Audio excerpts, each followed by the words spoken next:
બનાસકાંઠા જિલ્લાના દાંતીવાડા તાલુકાના ભીલડા ગામે ભગવાન શ્રી રામની અયોધ્યાથી કળશ યાત્રા આવી પહોંચી હતી, જેમાં ગામ લોકોએ ઢોલ નગારા ડીજેના તાલ સાથે કળશ યાત્રાનું ભવ્ય સ્વાગત કર્યું હતું।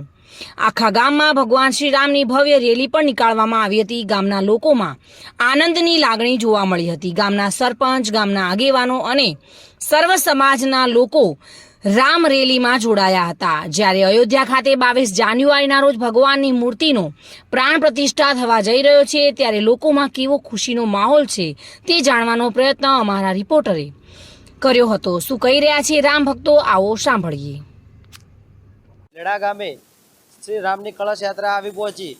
ચલો આપણે ગામવાસીઓને પૂછીએ કે એમને કેવું લાગ્યું આ રેલીમાં।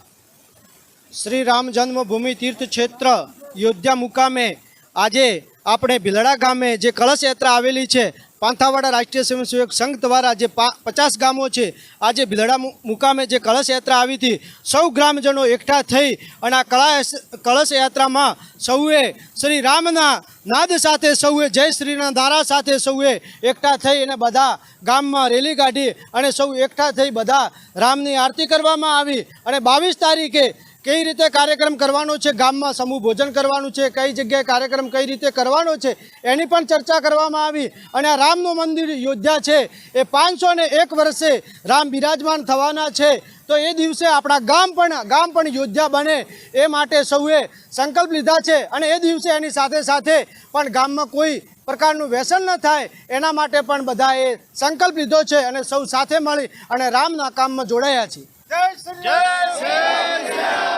સરપંચશ્રીને આપણે પૂછીશું કે તમને આ રેલીમાં કેવું લાગ્યું અને કેવું તેમને આયોજન કર્યું।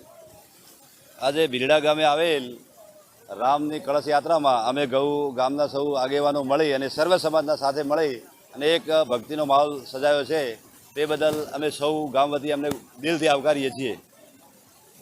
જય શ્રી રામ।